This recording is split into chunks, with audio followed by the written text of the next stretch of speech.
All right, what's happening, people? I know it's kind of dark, but I'm relaxing in the house, watching my Niners play. You know, but wanted to get into this Spence versus Porter. I hear a lot of people saying, which respectful. That's your opinion. Porter won or Earl is overrated. I'm not here to try to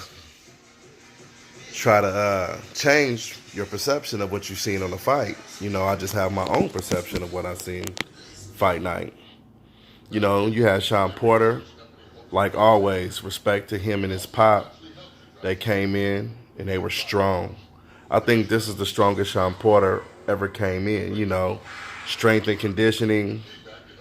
He was focused. He brought on an extra trainer in Barry Hunter to help preparing. So he was zero focus. He was just focused. He was locked in.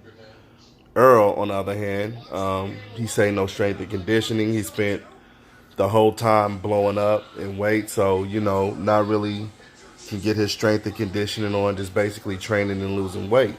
If that's the case, that man has to do better. If you knew better, you do better. You dig? So hopefully he'll do better this time. Um, he does have a tendency to blow up between fights. I mean, I don't know in between fights how often he works out or whatnot. Not sure. The dude don't post like that, which I respect that he keep folks out his business and keep folks wondering. But just to give a quick fight analysis, I had to fight 8-4, all Earl Spence. Spence had it. Porter made the fight close, very, very, very close. Porter's a dog. He's supposed to. He's a world champion, world class fighter. So I expected more from Errol Spence, yes, but I did expect Porter to not go in there and lay down because he's a man, you know. But what I would say is I don't think Errol was exposed.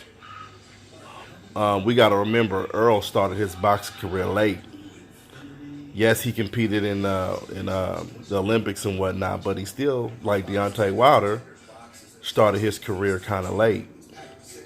But what I did see was let's go back a few. You know, I just think he just added more tools in his toolbox. You had a guy in Kell Brook who was bigger, stronger, faster, more boxing skill, technically, than Earl Spence. And, Earl had to go over to London into enemy territory and figure that out. And he did.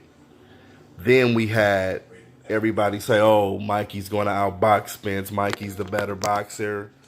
Yeah, he might be smaller, but, his boxing skills are second to none. You had some people calling him the Mexican Mayweather.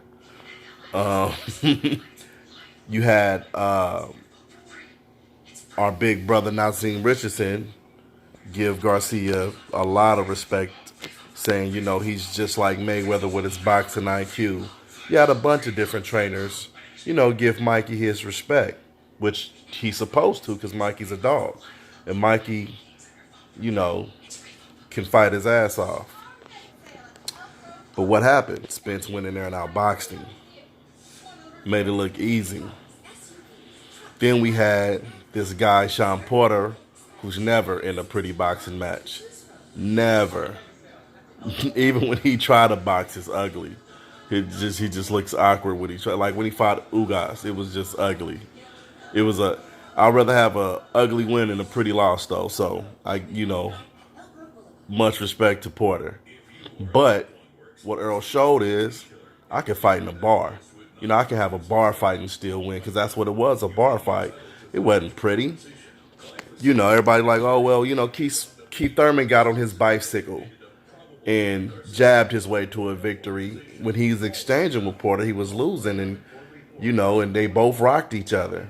Danny Garcia, not too big of, no hate on Danny, but I'm not just the biggest Danny Garcia fan. I mean, but that was a pretty easy fight for, I don't see how Danny Garcia thought he won the Keith Thurman fight or the Porter fight. I didn't even have those fights close. Maybe I'm wrong.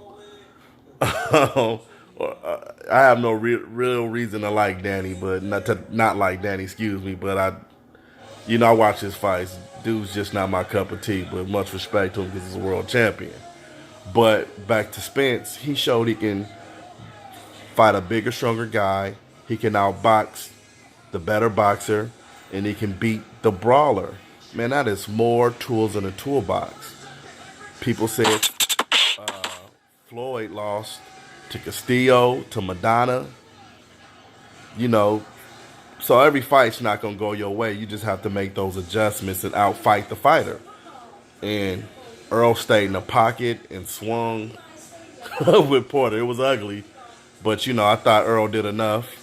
He pushed the pace. He didn't let Porter keep him on the ropes. Then Porter had his moments. But I think ultimately Earl won that fight. So was Earl exposed? No. I just think he just put more in the toolbox, man. Which, if we look at guys like Terrence, man, he dominated at 140. But then you can say all the dogs left 140 when he got there.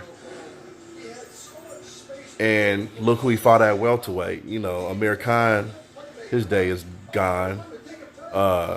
What's the Australian cat name that fake beat Pacquiao? When I mean fake beat Pacquiao, yeah, he beat Pacquiao, but he didn't really beat Pacquiao. Forgot dude's name. His name not worth remembering. So Terrence ain't really had a test yet at welterweight. And hopefully, PBC and Al Haymon can get their lives together and give us what we want to see. Earl and TC get it on. But just to hand TC the fight, I'm not going to do that yet.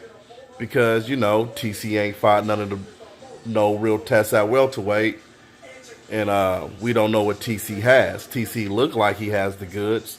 So that's all we got to go on right now. Until he fight a top, we really don't know. So people could say Spence was exposed. Or you can look at it as, hey, he put some tools in the toolbox. Because now he done fought the stronger guy, the so-called better boxer, the bar fight. So to me, that's just experience, man. So we'll see going forward how he handles his body, how he handles his conditioning, his strength. We'll check Spence out in the future to see what he's really about. I just can't wait for bigger and better fights to come up, man. So y'all be easy out there. I'm about to sit here and chill and watch my Niners play, man. Straight from the Bay Area. You dig? So y'all be blessed out there and take it easy, my man.